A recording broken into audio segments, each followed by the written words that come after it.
Ya,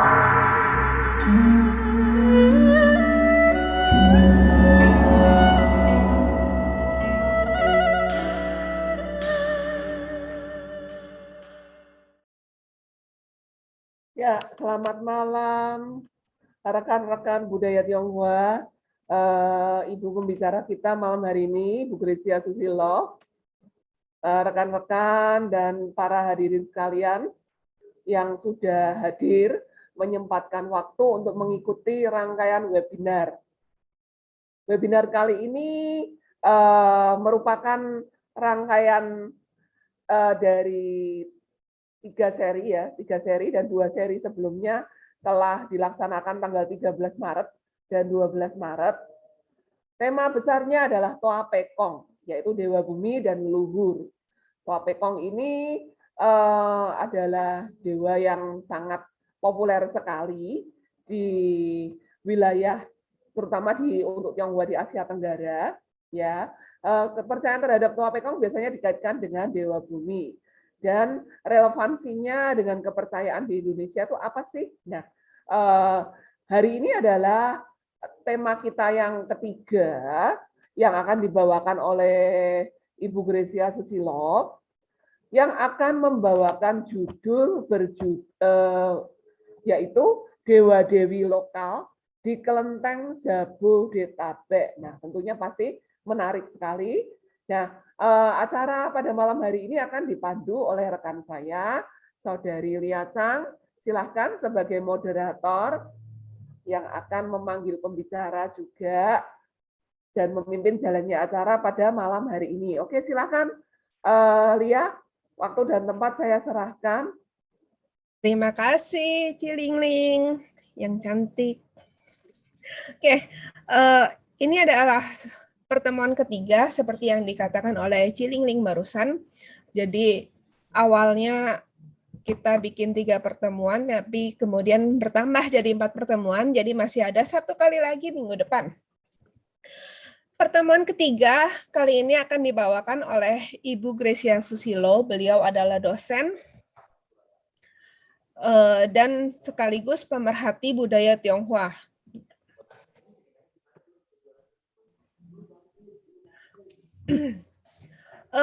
Kali ini beliau akan membawakan topiknya adalah perkembangan pemujaan dewa-dewi lokal di Kelenteng.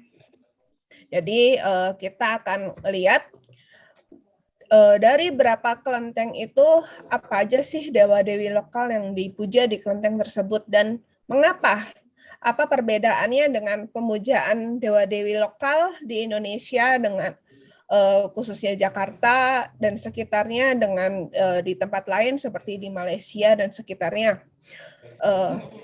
Jadi ya begitulah. Dan Ibu Gresia ini S2-nya dulu dilalui dengan menulis tesis mengenai kelenteng-kelenteng di Jakarta ya. Gitu. Oke, jadi beliau saya pandang dan para admin pandang cocok untuk membawakan materi kali ini. Tanpa memperpanjang waktu, langsung saya persilakan kepada Ibu Gresia Susilo untuk mengambil waktu dan tempat malam ini. Silakan. Terima kasih, Lia. Suara saya terdengar dengan jelas? Dengar. Oke, berisik ya di belakangnya. Karena saya ada di luar, jadi mohon maaf kalau misalnya ada noise ya di belakang. Nah, terima kasih atas kesempatannya budaya Tionghoa untuk mempresentasikan topik saya. Sebenarnya topik ini sudah pernah dibawakan di Center of Chinese Study, waktu itu seminar di Petra 2 tahun yang lalu, tahun 2021. Nah, dengan judul yang sama, dengan penelitian yang sama. Nah, jadi ini ulangannya. Saya mengambil judul perkembangan pemujaan dewa-dewi lokal di Kelenteng, tapi fokus hari ini saya akan lebih menjabarkan bukan dewa-dewinya, tapi alasannya mengapa ada dewa-dewi lokal di dalam kelenteng-kelenteng kita di Indonesia, terutama dalam konteks di Jakarta dan Jabodetabek. Jadi pertama kita akan saya akan perlihatkan dulu nih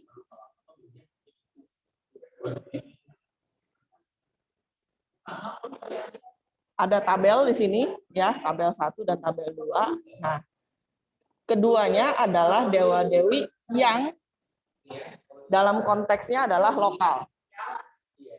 Tapi yang di sebelah kiri itu adalah dewa-dewi lokal yang adanya di Jakarta, yang pernah saya teliti pada waktu saya tesis dan seterusnya. Dan setelah itu saya masih tetap meneliti. Kemudian yang sebelah kanan itu adalah extended-nya dari itu, jadi berarti ada Bogor, Depok sih nggak ada sih ya, Tangerang, Bekasi. Yang sebelah kiri, kalau dilihat ada 9 kelenteng, sebenarnya bukan 9 sih, 9 dewa dari berbagai kelenteng yang memiliki dewa-dewa yang dikategorikan lokal.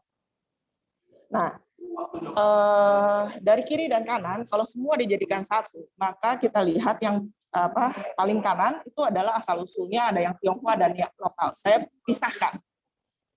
Saya sengaja kategorikan antara yang Tionghoa dengan yang non-Tionghoa, karena memang berarti ada lah gitu kan orang-orang yang Tionghoa yang dewa-dewanya Tionghoa, tapi di luar sana itu di Malaysia, di Tiongkok sendiri itu nggak ada, misalnya. At least di Tiongkoknya nggak ada, gitu. Nah, jadi sedangkan atau dia, jadi ada yang pernah lahir ada yang memang ada bukti bahwa dia lahir di Indonesia, tapi dia keturunan Tionghoa. Ada juga yang mungkin legenda, kita nggak ada evidence-nya, nggak ada buktinya yang asli gitu kan, yang dokumen yang benar-benar asli, tapi memang sudah menjadi bagian legendanya Indonesia dan benar-benar mereka bilang itu adalah orang Tionghoa, tokoh-tokoh Tionghoa. Nah, sisanya adalah orang-orang atau entitas-entitas dewa-dewa yang berasal dari non-Tionghoa.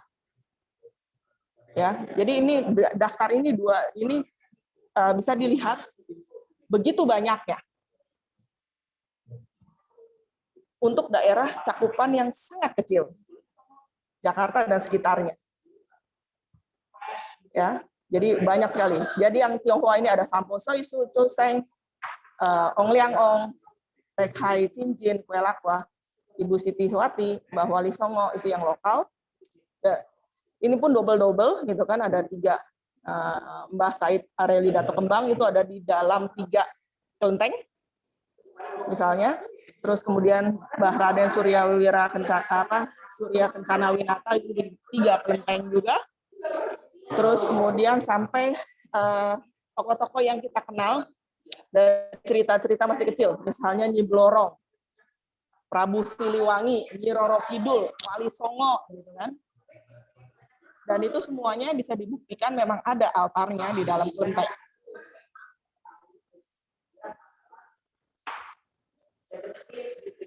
Saya mulai dengan agama Hua.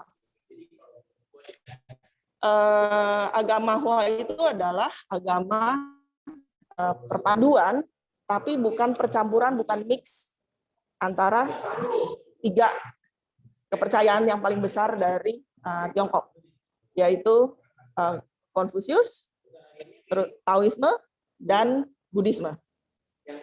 Plus ditambah dengan kepercayaan leluhur yang jauh lebih tua daripada mereka bertiga. Nah, ditambah dengan elemen-elemen lokal lainnya, agama yang dipraktekkan itu tidak pernah cuma satu, apalagi di tingkat masyarakat. Selalu bercampur. Kadang-kadang bahkan di tingkat masyarakat awam, mereka tidak bisa membedakan yang mana Buddhis, ritual Buddhis, yang mana sudah stop ritual Buddhisnya, lanjut dengan ritual Taois. Dan saking mix up-nya, tapi mereka secara institusional memang berbeda-beda. Cuma di tingkat rakyat awam, itu mereka sangat cair. Nah, karena terbiasa dengan konsep sistem kepercayaan seperti itu, bahwa filosofi yang berbeda, sistem ritual yang berbeda, sistem kepercayaan yang berbeda, itu diterapkan secara bersamaan sehari-harinya. Dalam setiap hari mereka pergi ke kelenteng, mereka nggak peduli sembahyang di mana, semua satu isi kelentengnya disembayangin. Nggak pernah ada yang, saya bukan Buddhis, saya nggak usah sembahyang di tempat altar yang ada Budanya ya. Nggak pernah. Ya. Nah, kemudian saya juga membuktikan mengambil teori seorang sinolog ya yang sangat dalam meneliti mengenai religi-religi Tiongkok, dan dia berkata bahwa kemampuan orang-orang Tiongkok, kemampuan Tiongkok untuk menerima konsep asing positif itu sangat tinggi. Jadi kalau misalnya ada dengar, wah di desa sana, di area sana, atau di gunung sana, itu kemudian ada muncul dewa gitu kan, kemudian dia memberkahi orang mati bisa bangkit kembali, atau orang yang sakit bisa sembuh. Orang akan jauh-jauh datang ke sono, membuktikannya. Habis itu, kalau dia sudah punya bukti atau percaya gitu kan, bahkan dia bisa membawa ide tersebut untuk dipuja di tempatnya. Jadi dibawa pulang. Padahal mungkin nggak jelas itu dari mana.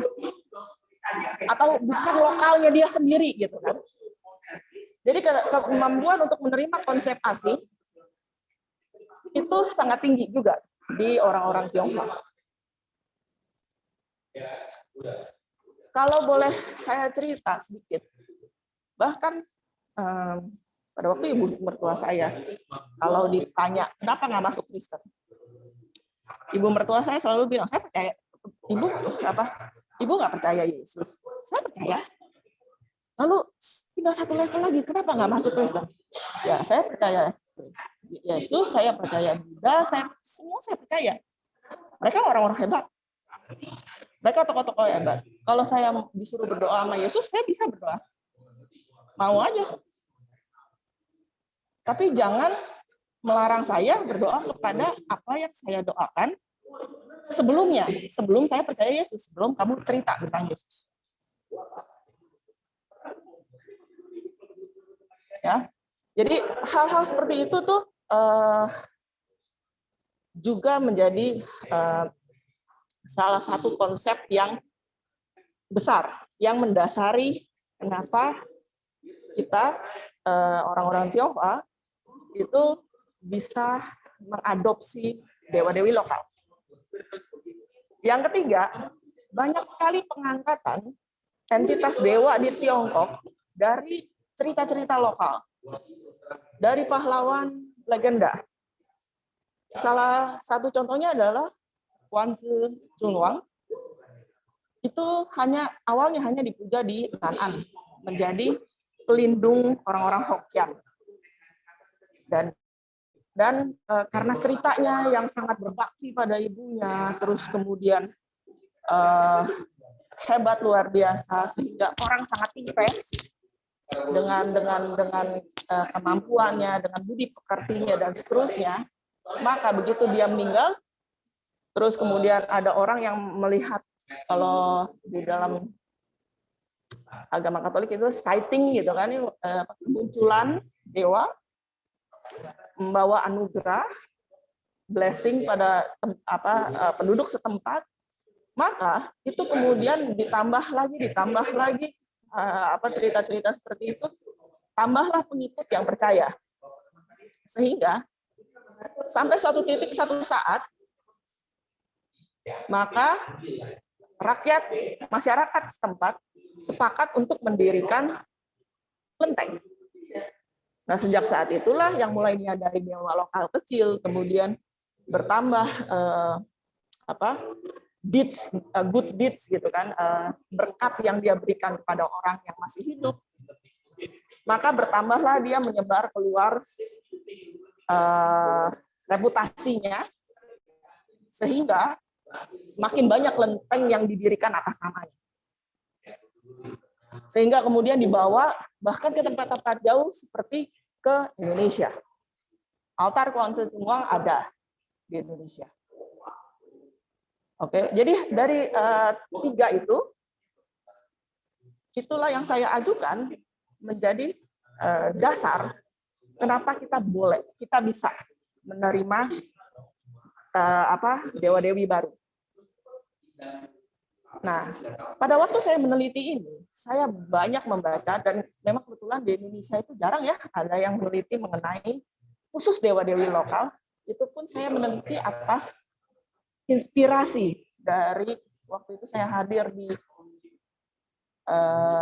NUS seminar, dan salah satu peserta seminarnya berbicara mengenai Datukung, pemujaan dewa-dewi lokal Malaysia. Nah, dari situ saya cari apa sih orang-orang Malaysia ini sama orang Singapura suka banget gitu ya berbicara mengenai dewa-dewi lokal. Dari situ saya baru paham apa yang dibicarakan 2 minggu yang lalu oleh Mr. Anggihan dan juga sama Ibu Dewi, bahwa Datukung, Tapokong, terus kemudian Topekong, Pekong, kadang-kadang bisa jadi beda orang, dianggap beda orangnya, dianggap beda entitasnya. Ada lagi yang menyatu. Nah, itu ketidakjelasan inilah yang sangat suka didiskusikan oleh orang-orang Singapura. Nah, salah satu yang kemudian mengusik saya adalah dianggapnya pemujaan Datukung itu asalnya berasal dari kultus pemujaan Datuk Keramat. Kita sebagai orang Indonesia juga kenal keramat. Ya kan? Bukan cuma orang-orang Melayu. Kita pun juga orang Indonesia kenal keramat. Banyak keramat di Indonesia, terutama di Pulau Jawa. Saya nggak tahu kalau di tempat lain, tapi di Pulau Jawa saya pernah. Ya misalnya Gunung Kawi, terus kemudian di Jakarta aja kita ada beberapa keramat. Misalnya Pangeran Jayakarta, ya kan, mbah ini, mbah itu gitu. Nah, pemujaan Datukung dia bilang berasal dari kultus pemujaan Datuk Keramat. Dan kenapa Datuk Keramat ini menjadi Datukung, kemudian dipuja di dalam kelenteng? Orang Singapura dan terutama sih orang Malaysia ya, karena yang nulis orang Malaysia, mereka bilang adalah dasar pemujaannya adalah komitmen untuk membuat Malaysia sebagai tanah air mereka, sebagai proteksi supaya mereka diterima dengan sejajar dengan orang-orang yang non-Tionghoa, supaya mereka lebih aman, supaya mereka dianggap orang Malaysia. Dan saya tidak bisa menerima hal itu untuk Indonesia. Itu oke, itu Malaysia. Tapi kayaknya di Indonesia nggak gitu deh. Maka saya mencari evidence, bukti-bukti yang di sebelah kiri. Bahkan mereka juga meneliti tentang Tua Pekong di bahasan yang lain, di tulisan yang lain. Mereka bilang bahwa Tua Pekong itu memiliki 3 konsep yang bisa asal-usulnya, sehingga bisa maju di Malaysia. Yang pertama adalah sebagai simbol persaudaraan antara Muslim dan Tionghoa, karena Tua Pekong itu dari satu rootnya, ada satu rootnya, asalnya itu adalah 3 saudara angkat. Yang pertama, saudara pertama itu adalah orang Tionghoa. Saya lupa yang dua ini adalah orang Melayu atau dua Tionghoa, satu Melayu. Saya lupa yang mana. Tapi yang pasti yang paling tua adalah si orang Tionghoa. Nah, jadi simbol persaudaraan Muslim dan Tionghoa. Terus kemudian kedua, Tua Pekong itu bisa jadi adalah merupakan dewa Tionghoa yang lahir di Malaysia. Sama seperti tadi yang Tantik, Tusian, Suseng dan seterusnya. Terus bisa aja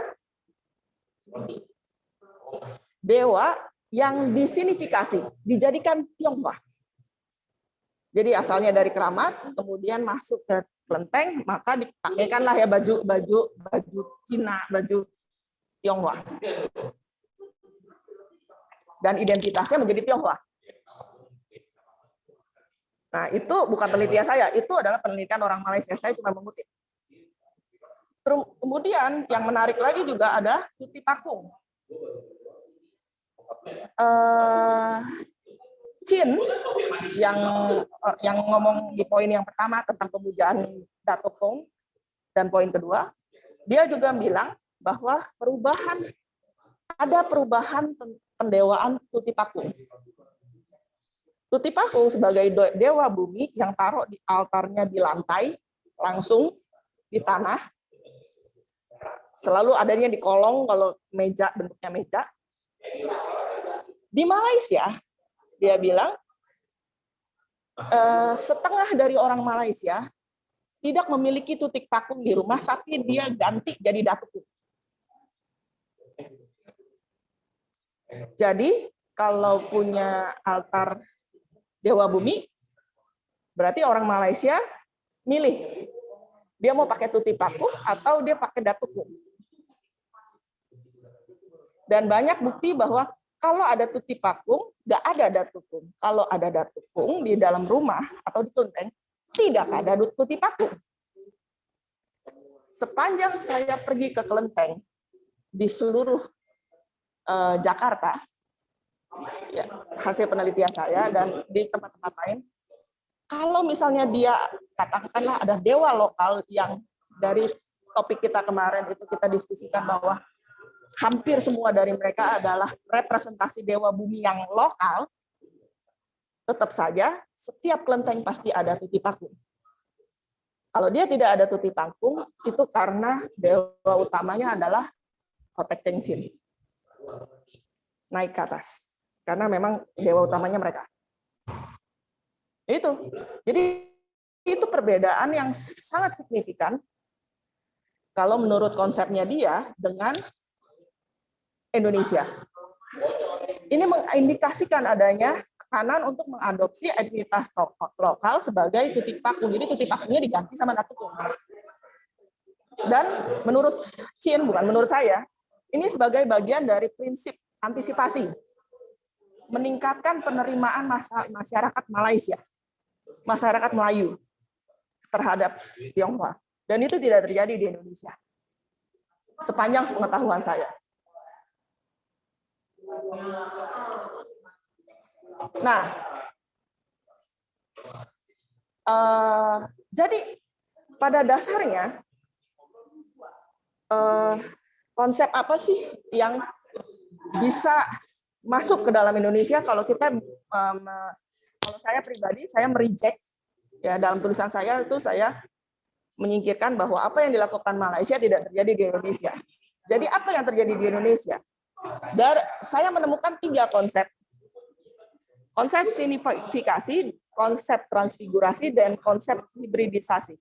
Konsep signifikasi itu diceritakan oleh, saya lupa kalau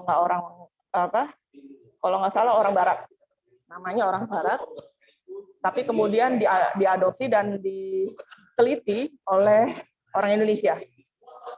Dia bilang bahwa Mbah Bogor dan Raden Surya Kencana yang ada di Kelenteng Danagun di Bogor ini merupakan hasil signifikasi. Yang disebut dengan signifikasi adalah bahwa entitasnya sebenarnya lokal, orang Indonesia non Tionghoa, begitu diadopsi masuk ke dalam kelenteng, maka dia diganti bajunya. Jadi baju-baju Tionghoa, pakai hiasan kepala dan seluruh tubuhnya atau altarnya itu Tionghoa, ya kan? Pakai ukir-ukiran warnanya merah, furniturnya, terus kemudian disembayangi dengan hyolo, dupa, makanan yang ada samseng lah, gitu kan? Yang ada babi lah, ayam lah, kemudian kalau yang Buddhis itu kan vegetarian lah, buah dan seterusnya. Itu adalah signifikasi dianggapnya. Tapi saya mereject juga pendapat tersebut karena pada dasarnya jika kita pergi ke kelenteng yang ada, katakanlah yang di Ancol, ya kan? Yang di Ancol kayak misalnya seperti ini. Nah, Mbah Said Areli Dato Kembang dan Ibu Eneng di sini, ya, memang ada hio dan ada hiolo di sini. Tapi kalau sebentar. Nah, di Mbah Wali Songo yang lokal juga, cuman ada hiolo doang, tapi di sini ada kemenyan. Ada kemenyan, ada keris, ada dan tidak ada rupang. Berarti ini hampir sama persis seperti aslinya kalau mereka disembayangi di keramat, bukan di kelenteng. Jadi saya ajukan bahwa signifikasi itu adalah bukan hal yang tepat untuk mendefinisikan kenapa orang Tionghoa mengadopsi. Prosesnya, proses pengadopsiannya dewa-dewa lokal ini bukanlah signifikasi. Kita tidak mentionghoakan mereka. Lebih banyak kita ikut cara orang Indonesia untuk sembahyang. Nah, makanya kemudian saya mencari lagi yang kedua dan yang ketiga. Ini diajukan oleh orang Singapura, Mr. Goh. Dia bilang bahwa di Singapura pemujaan terhadap Ganesha itu bahkan sudah ada di dalam kelenteng-kelentengnya mereka. Ada beberapa. Dan begitu Ganesha itu masuk ke dalam kelenteng Tionghoa, mereka dipuja sebagai entitas yang sederajat dengan kalau mereka ada di kelenteng di kuil Hindu. Dan orang Hindunya gitu kan, orang Indianya kadang-kadang juga ada yang sembahyang ke dalam dengan ritual Hindu. Jadi mereka Mr. Goh itu mengajukan konsep yang disebut dengan transfigurasi dan hibridisasi. Yang disebut dengan konsep transfigurasi adalah secara singkat, cara sembahyangnya berubah, maknanya sama. Tapi kalau konsep hibridisasi, caranya sama, dijadikan satu, meaning-nya berubah. Nah, untuk Indonesia, proses penerimaan dewa-dewi lokal ini, saya lebih condong pada proses transfigurasi, di mana ada perubahan sedikit cara ritual penyembahannya, bahwa di dalam kelenteng selain ada lisong, ada cerutu, ada kopi pahit atau kopi manis, ada bunga tabur, tapi juga ada hiolo, ada lilin. Ya, jadi semua itu ada. Tapi meaning-nya sama. mau sembahyang di tempat keramat, mau sembahyang di kelenteng, kita doa dengan cara yang sama. Tapi ada juga yang penerimaannya. Nah, ini kan penerimaan terhadap penyembahan lokal menggunakan Diopa. Tapi kadang-kadang instruksinya kita dipandu oleh orang-orang lokal. Ada kuncen di dalam kelenteng Ancol. Khusus untuk mendoakan di tempat Raden Surya Kencana dan Ibu Enai. Instruksinya dan doa-doanya non kelenteng, udah pasti. Yaitu pakai bahasa Arab, pakai bahasa Jawa, pakai bahasa Pali, entahlah. Sehingga hasilnya adalah inklusivitas ke dalam di dalam kelenteng, bahwa kita bisa mengadopsi entitas lain, walaupun mungkin mereka nggak terima, tapi tetap apa yang dipercaya oleh orang Tionghoa itu dinamis, tidak statis, tidak segitu-segitu aja sepanjang mereka hidup di Indonesia. Dan manfaat pengabdian dewa-dewi lokal pada budaya Indonesia, pada budaya Tionghoa di Indonesia, nomor satu adalah mereka adalah komunitas yang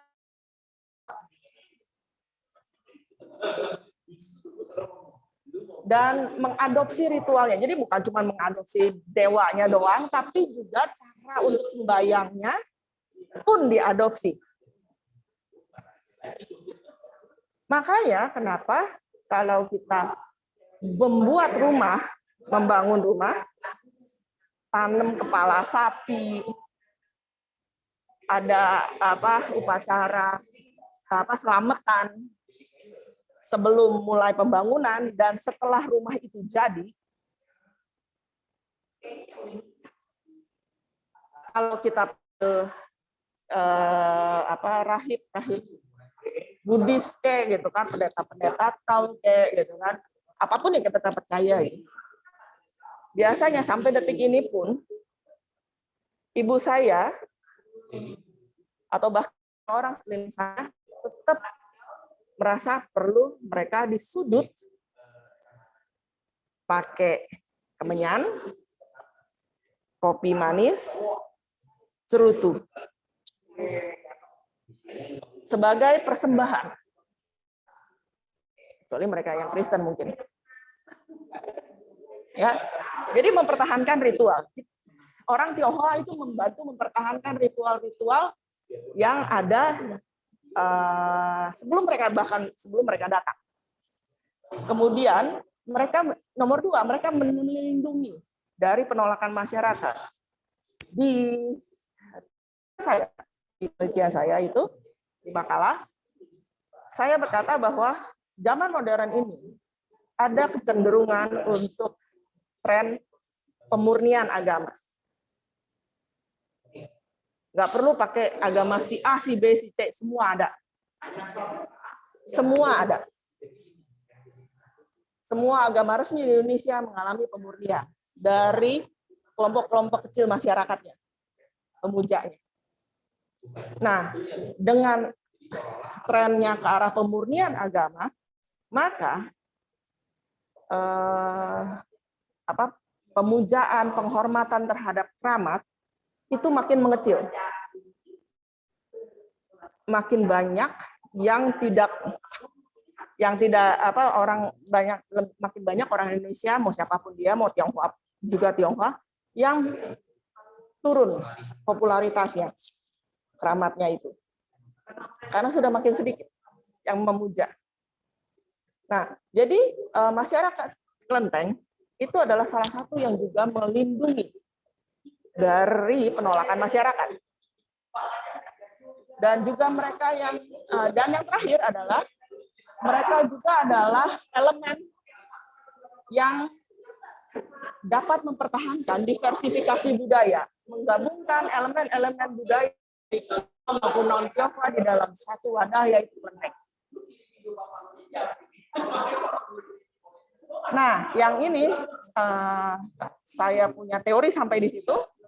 Mari kita lihat contoh-contohnya. Ini adalah dewa-dewa yang asal-usulnya Tionghoa, tapi lokal, yang tidak dipuja di manapun selain di Indonesia. Yang paling fenomenal adalah Tantik Susyan, karena beliau bahkan punya fotonya. Dan dia itu, ya istilahnya kalau menjadi dewanya tuh belum, atau udah sampai ya 100 tahun. Kurang lebih lah. Sedangkan yang lain-lain ini kan Sitiwati dan Samposoisu itu kelenteng Ancol aja didirikan pada tahun 16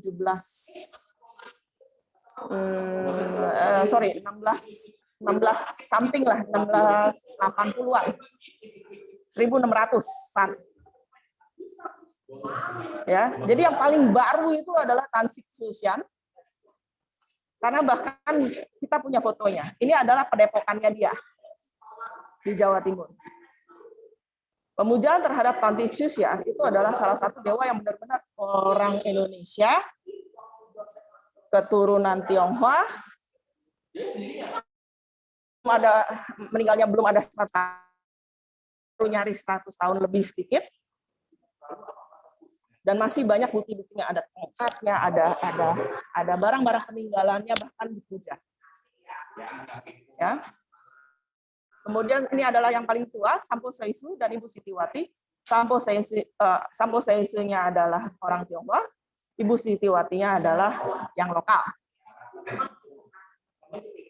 Kemudian Kongco Chuseng, ini ada juga di kelenteng Ancol, merupakan asisten kali ya dari ini tadi Samposoisu. Terus kemudian On Liang Ong. Nah, On Liang Ong ini yang paling maksudnya paling beda sendiri. On Liang Ong itu yang ini nih. Bentuknya adalah kotak. Kalau dilihat di altarnya cuma ada kotak itu dibungkus kain merah. Dan saya tanya sana sini. Waktu itu saya pas foto ini saya tanya sama orangnya, mereka nggak ngerti apa-apa. Yang tahu justru setelah saya ikut budaya Tionghoa. Saya tanya sama Pak Ardian dan Pak Niko, Pak almarhum Niko, dan dia bilang bahwa itu bukan orang sebenarnya. Namanya Ong Liang Ong, ternyata liannya itu ada duren. Jadi di pasar pecah kulit, ini di kelenteng pasar pecah kulit, ternyata konon ada durian yang begitu dibeli orang atau dibuka isinya dalamnya durian, dibuka lagi isinya dalamnya durian, dibuka lagi isinya dalamnya durian lagi. Jadi sesuatu yang unik, menarik, luar biasa, dan itu menjadi heboh dan kemudian dimasukkan ke altar. Jadi pada dasarnya ini bukan entitas manusia, sesuatu fenomena alam. Tan Hu Chin Chin, kemarin ini saya juga ke Bali. Pemujaan terhadap Tan Hu Chin Chin itu berasal dari Bali karena konon Tan Hu Chin Chin pelarian Majapahit, asal-usul orang ya, bangsawan Bali sekarang, kemudian settle down di Bali, dan habis settle down di Bali mereka balik lagi, mereka kemudian dan Tan Hu Chin Chin itu adalah arsitek. Jadi mereka-mereka yang arsitek mungkin harus dialah yang membangun istana-istana Raja Bali. Dan istana itu luar biasa bagusnya sehingga direkomendasikan sampai ada orang yang bermaksud jahat kemudian dikejar-kejar si Raja Buleleng ya kalau nggak salah. Kemudian dia nyebrang ke Banyuwangi dan dia moksa di tengah laut. Dia berjalan di atas air. Jadi kisahnya itu begitu fenomenal. Kita nggak tahu apakah orang ini benar-benar ada atau tidak. Nggak ada dokumen yang pastinya seperti Tantik Susyan ada fotonya, ada apanya gitu kan. Tapi yang pasti dia adalah keturunan, dia adalah orang Tionghoa. Raden Panji Margono dan Cheng Huang Xiangsen. Panji Margono adalah orang Jawa asli, bangsawan, Sunan Kuning, dan ini adalah pembantu-pembantunya pengawal yang berkontribusi terhadap perjuangan Panji Margono. Kemudian tadi udah Mbak Said Darli, dan banyak di antara pemujaan untuk yang dewa-dewi lokal itu kemudian disimbolkan bukan dengan rupang, bukan dengan gambar atau lukisan, tapi dengan nanjang kecil. Hampir mirip ya dengan pemujaan terhadap anak ambar. Ini yang ada di kelenteng yang saya lupa namanya, ada tuh kan catatannya di atas. Ini adalah yang di sebelahnya Cinteyen, yang di samping yang 3 berderet itu. Ini Mbah Wali Songo, ada di Jakarta, kelenteng Padilapah. Raden Surya Kencana Winata, ini adanya kalau nggak salah yang ini di kelenteng yang di Pasar Baru.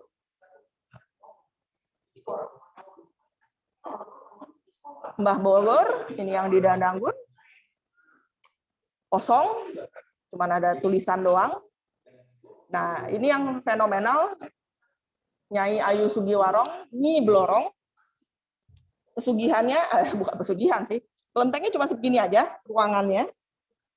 Ruang kanan kirinya sama seperti kelenteng biasa, gitu, warna merah, kemudian ada altar.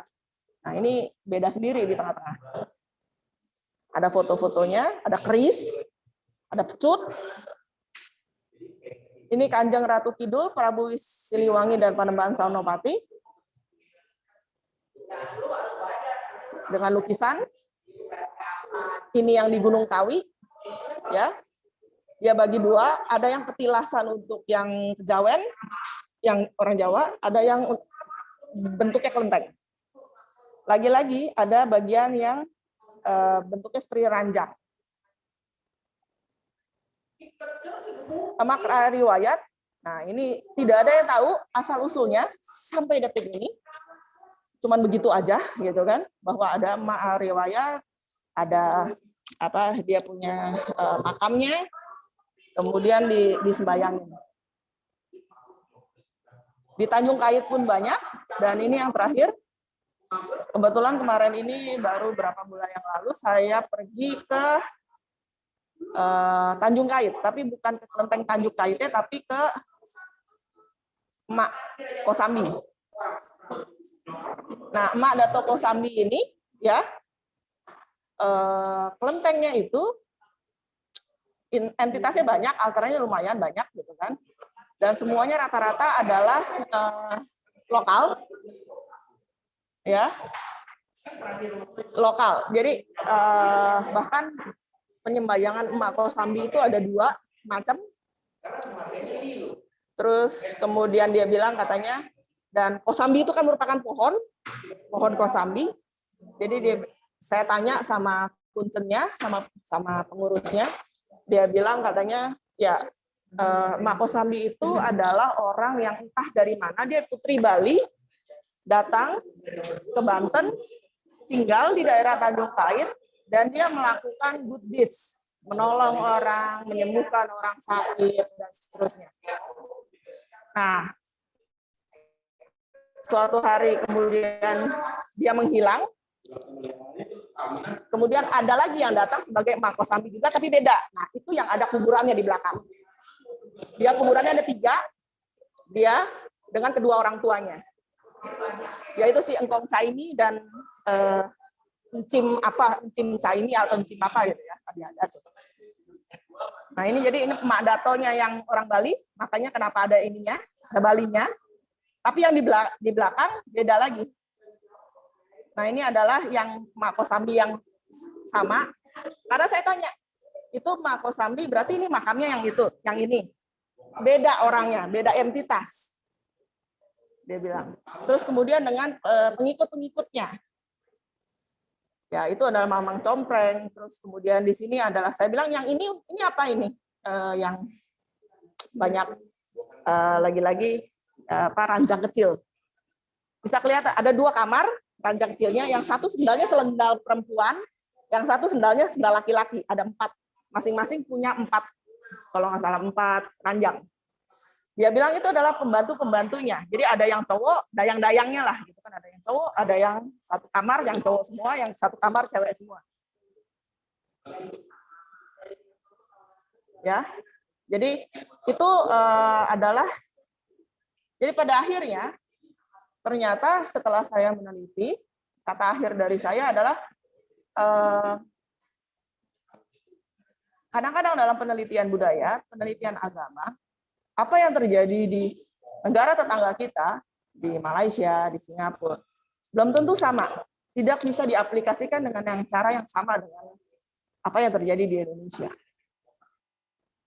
Teorinya mereka bisa kita analisis, tapi belum nggak harus banget gitu kan ya kita menjadi satu-satunya penjelasan mengenai apa yang terjadi di Indonesia.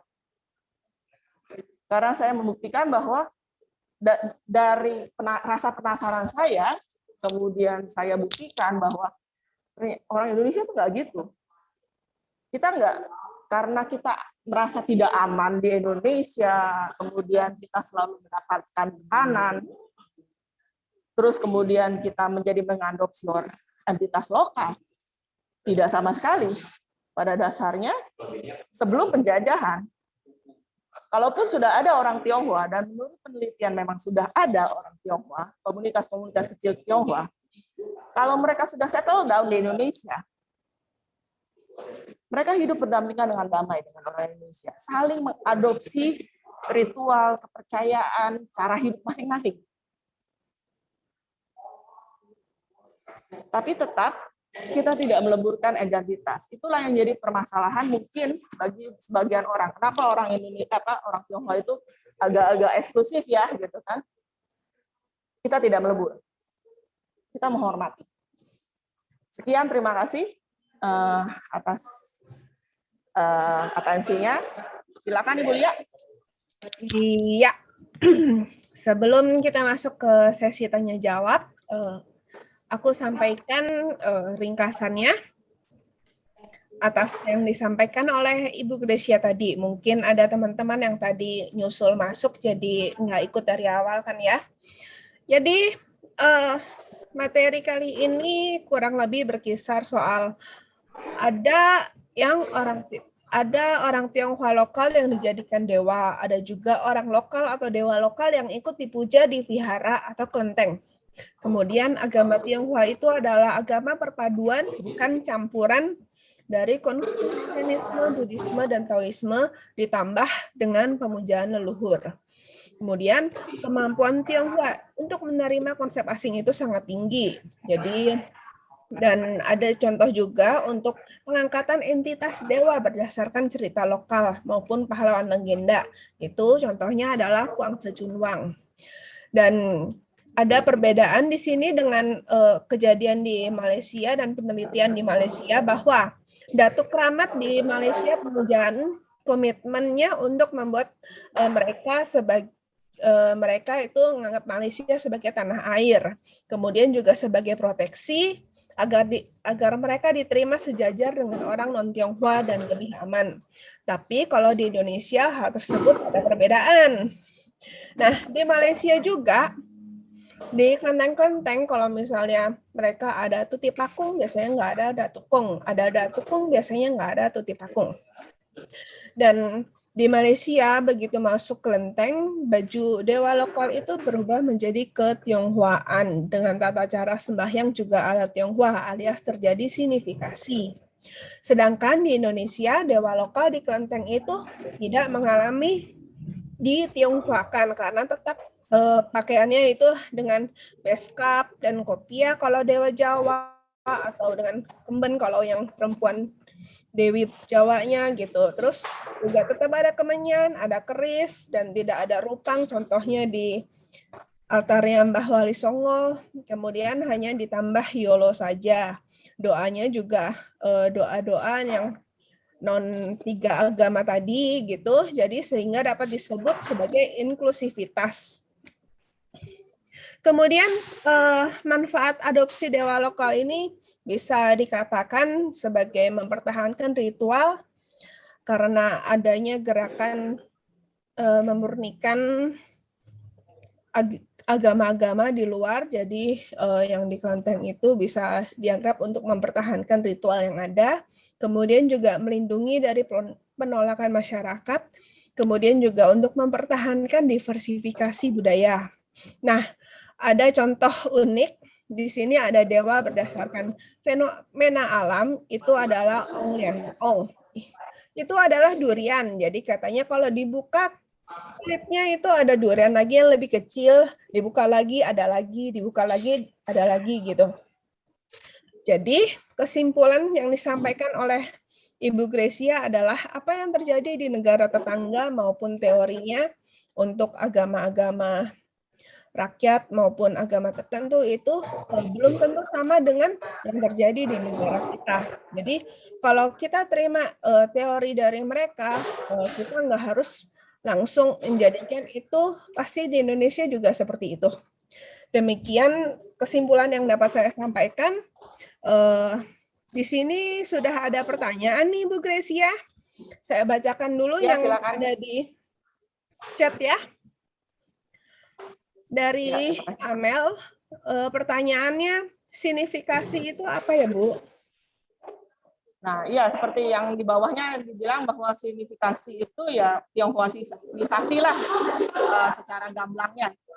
Kayak Pak Jelin bilang bahwa menjadikan Tionghoa, jadi mengganti semua elemen-elemen pakaiannya, identitasnya, terus kemudian atau dia mengganti cara ritualnya, terus menjadi ritual Tionghoa banget gitu kan, tanpa ada unsur-unsur seperti menyan atau ada ada keris lah di situ, atau dia sudah memakai altarnya pun sudah banyak warna merahnya mungkin gitu kan, terus ditaruhnya di sama-sama altarnya dengan dewa-dewa lainnya. Kebanyakan mereka adanya di lebih rendah sedikit lah ya, kalau misalnya yang dewa bumi gitu kan, sedangkan yang itu signifikasi. Jadi benar-benar membuat semuanya itu dengan kemasan. Jadi kalau kayak kita tuh ada kemasannya Tionghoa banget, sampai orang nggak kenalin kalau nggak ada tulisan Ibu Sitiwati, orang pikir ini adalah mungkin Kuat Im gitu kan. Nah, kayak seperti itu sih signifikasi. Gitu aja. Halo, kedengeran? Ya, dengar. Bagaimana, Bu Amel? Sembari nunggu, mungkin ada pertanyaan berikutnya dari beliau. Kita sampaikan dulu pertanyaan berikutnya dari Bapak M. Arif Wibowo. Pertanyaannya ada dua nih. Yang pertama, tadi sudah dijelaskan Bu Gracia tentang manfaat pemujaan dewa-dewi lokal di kelenteng. Tapi apa yang sebetulnya menyebabkan terjadinya hal ini? Kemudian, dewa-dewi lokal mana saja yang dipuja di masa Cheng He berkunjung ke Indonesia? Nah, oke. Pak Arif, sebenarnya jadi menurut apa yang saya baca dan kemudian yang saya teliti, berarti manfaat pemujaan dewa lokal itu yang menyebabkan terjadinya penyembahan dewa lokal itu adalah ini.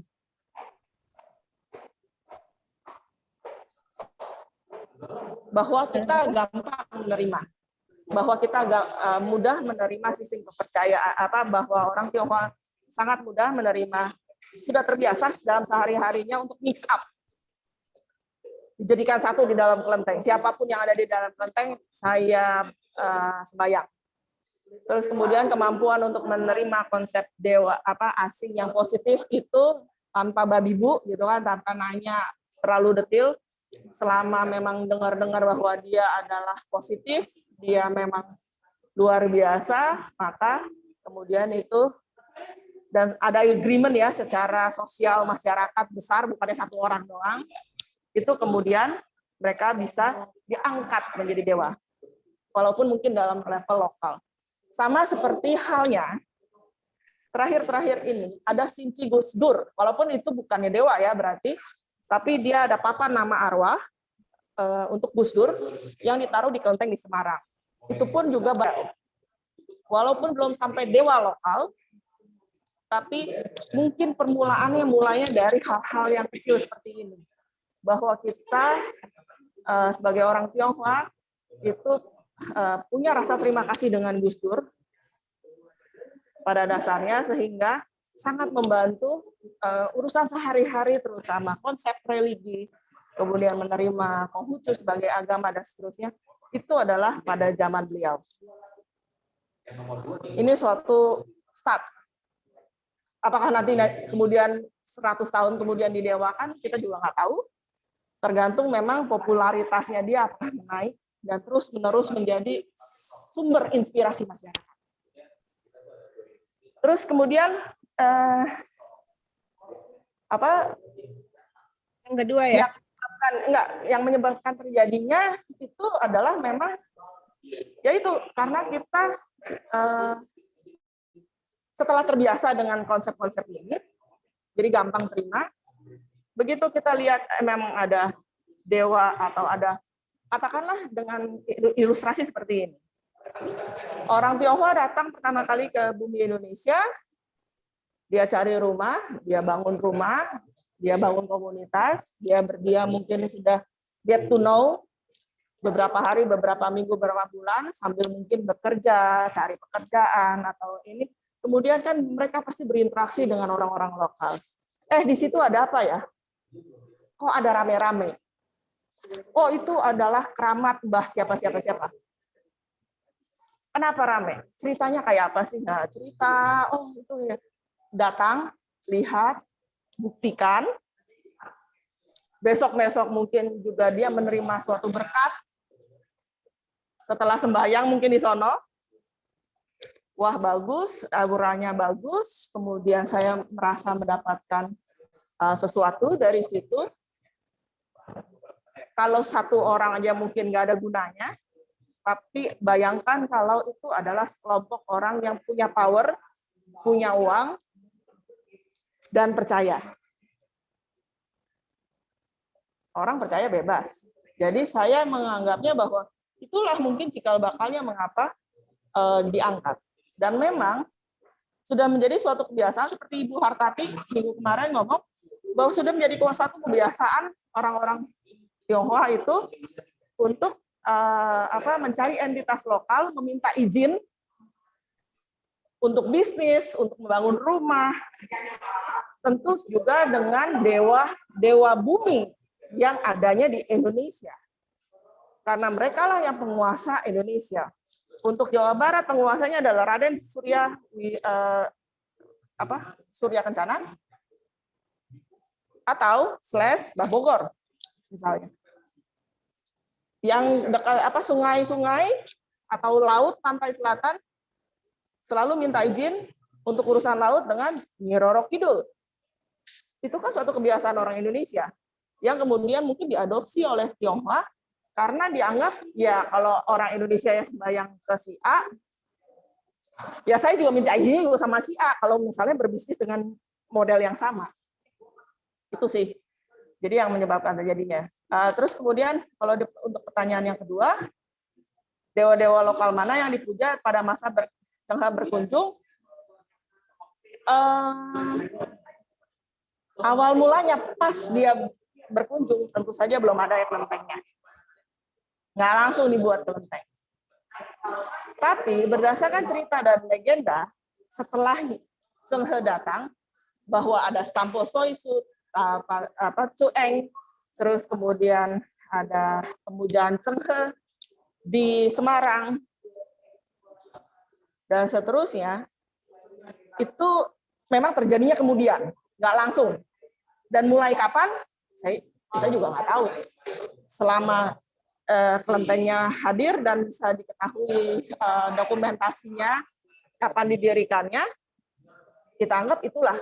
Jadi untuk ukuran Jakarta, yang pertama itu adalah kelenteng Ancol. dan itu adalah 1670 atau 80-an. Sebelum 1700-an.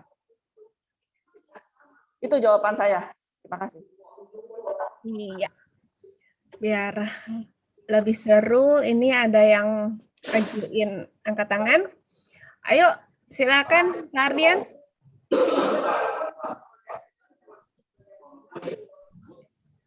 Orangnya mana ya? Apakah sudah siap?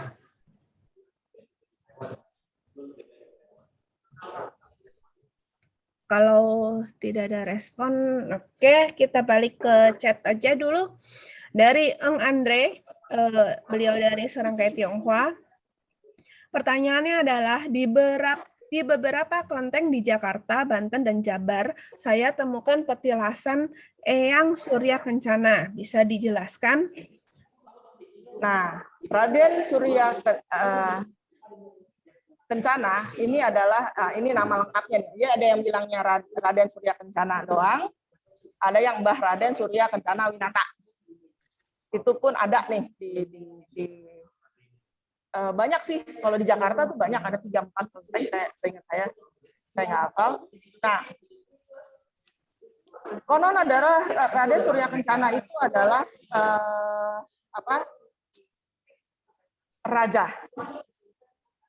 Raja Sunda, berarti wilayahnya adalah Jawa Barat gitu kan, Banten, Jawa Barat. Nah, jadi karena dia adalah raja dan penguasa Sunda, maka kemudian otomatis dan nama dia yang paling besar lah ya, gitu kan, dibandingkan dengan raja-raja Sunda lainnya mungkin, sehingga dianggap dia adalah, bagi orang Tionghoa dia dianggap adalah sebagai mungkin personifikasi dari dewa bumi lokal untuk Jakarta dan Jawa Barat. Jadi kayak Raden Surya Kencana Winata di daerah Jawa Tengah, Jawa Timur tuh nggak ada. Jarang sih, atau saya belum pernah lihat. Jadi itu, jadi petilasan Surya Kencana itu bahkan bukan cuma di kelenteng doang, kayaknya makam-makam yang berhubungan dengan hal itu tuh banyak. Lebih dari satu mungkin. Tapi saya juga nggak tahu di mana. Tapi memang secara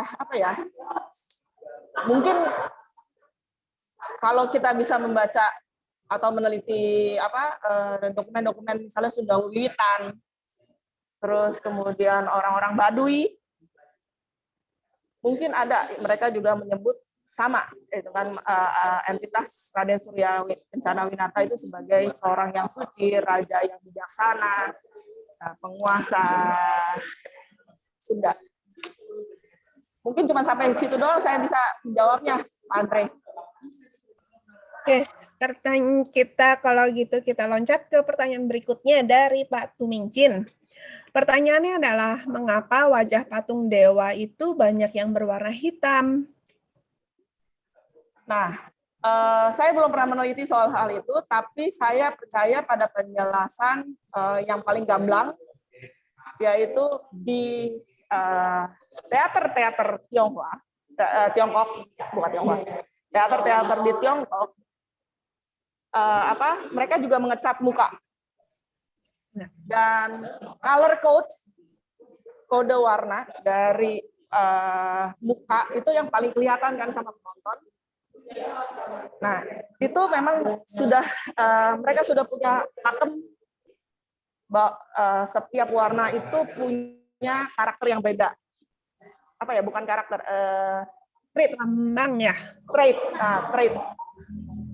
trait lambang gitu kan, personifikasi satu emosi atau satu kekuatan atau satu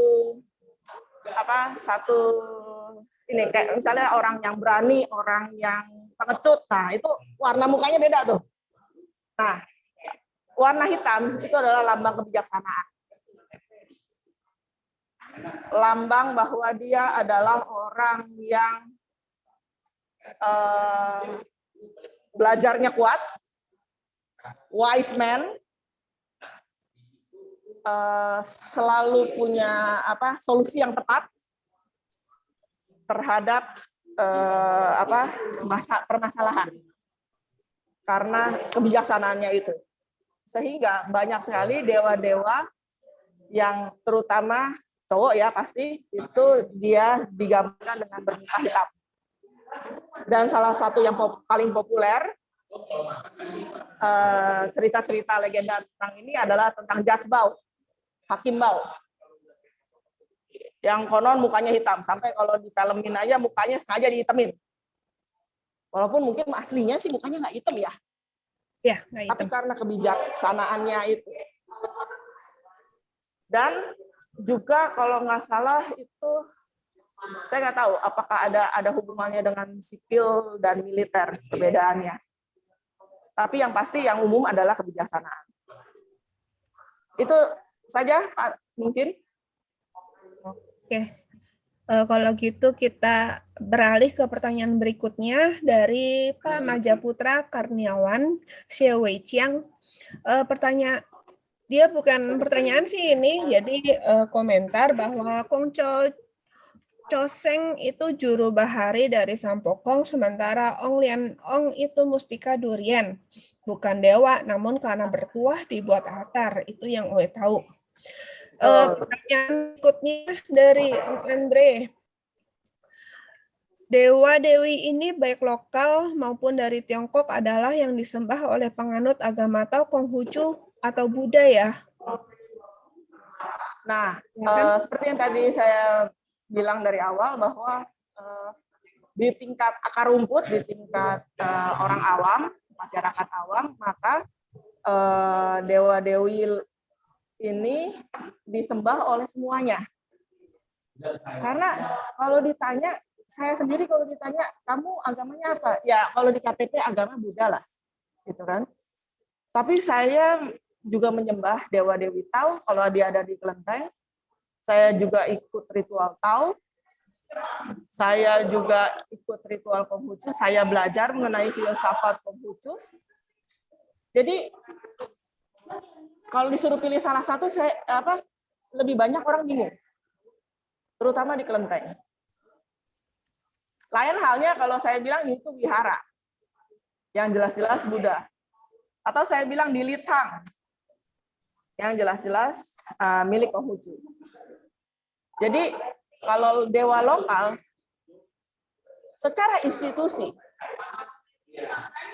Buddhisme yang murni ya, dalam kata-kata tanda kutip murni, itu tidak akan pernah menyembah dewa lokal.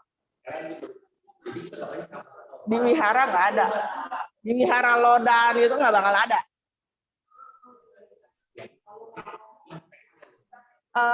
Tapi kalau di Konghucu karena doang gitu kan, yang Litang, ya itu kan cuma patung Konghucu aja yang ada sebagai nabi.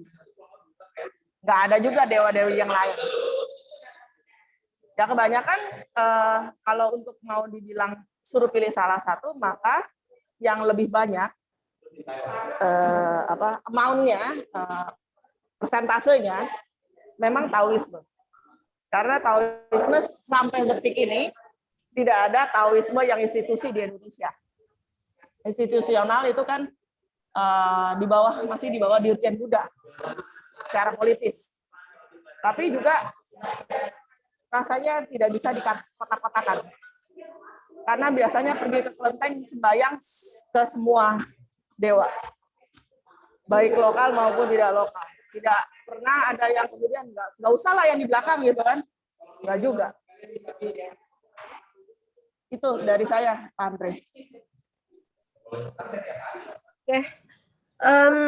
Kita ke yang udah angkat tangan dulu. Yang pertama tadi, Ko Ardian, silakan, Ko. Iya, terima kasih, Bu Lia. Ya, Bu Grey, terima kasih juga pemaparannya, luar biasa. Mungkin sekedar tadi saya dengar Bu Grey bicara masalah datuk ya, di mana di kelenteng kalau ada Hokbe Kenshin ada Tua Pekong, tapi kalau nggak salah tadi sempat bicara di rumah ya. Iya, yang di rumah. Ini ada satu fenomena unik yang menarik, dan saya lihat itu kemungkinan besar mungkin akhir abad 19, awal abad 20 ya. Karena ada beberapa, saya pernah lihat satu kelenteng ya di Singapura atau Malaysia ya. Dia itu unik. karena dia taruhnya itu namanya Tang Fan Tuti. Jadi totekongnya itu langsung dibuat dua. Itu jadi istilahnya Tang Fan itu Berarti tuti pakung sama si datukung jadiin satu gitu. Tapi artinya itu ada dewa tanah dua-duanya. Itu mungkin Bu Gre pernah lihatnya seperti itu di Jawa Barat gitu. Tapi kalau di rumah Ya, mungkin justru ada. yang tadi saya bicarakan mengenai bahwa menggantikan tuti pakung, pokoknya ada tuti pakung, nggak ada datukung, ada datukung, nggak ada tuti pakung, itu di Malaysia. Malaysia, ya, justru di Malaysia. Di sini kan nggak gitu. Mana ada kita apa?